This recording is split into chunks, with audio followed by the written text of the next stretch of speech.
morning mga ka-cutify! So ayun, tulog pa nga kami dito ni Simon. Alarm nga ako ng 6:30 AM, kaya ayun, nagising ako.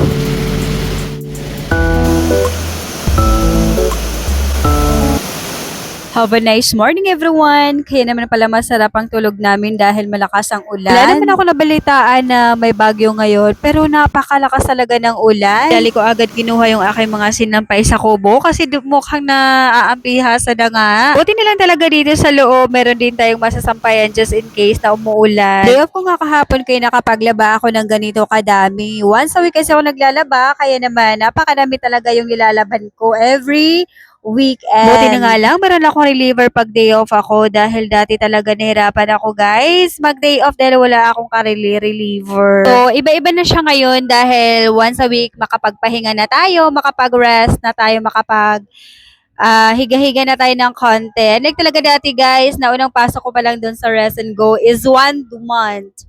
1 month ako doon, 1 month and a half. Walang ka day off talaga dahil wala akong reliever. Which is good naman guys pag straight yung pasok mo dahil yung salary is sa'yo talaga mapupunta. Pero ang disadvantage naman ay hindi ka makapagpahinga at palang feeling stress ka talaga dahil kulang ka sa rest. So you need rest at least once a week.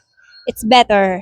Iba talaga pag makapag-rest ka, yan. At like yung straight duty ka talaga guys, talagang hinahina yung katawan mo. Gising ako ng maaga guys para makapagluto ako ng breakfast. So ang gagawin na natin guys ay magsasaing tayo. Actually guys, si Simon marunong magsaing. So tuwing magsasaing nga ako, pag nandiyan si Simon, tinuturuan ko siya kung paano magsaing para naman paglaki niya hindi siya mahihirapan or magugutom. Ito guys, ang ating breakfast today. Meron tayong ham, hotdog, and embutido. So ito guys, gumagamit na nga tayo ng Hyperslap para mas mabilis yung ating video. So, eto na po yung ating finished product. So, ready to eat. So, ang gagawin natin bago tayo kumain, maglagay muna tayo ng ating babaonin sa ating work. Para pagdating doon, hindi na tayo order sa canteen. So, ito yung sinasabi na tipid hack. So, ang kakainin ko ngayon ay kakainin ko din mamayang tanghali. Diba? Nagmamature na talaga tayo pagdating sa budget. Alam nyo ba yung mga experience nyo in life?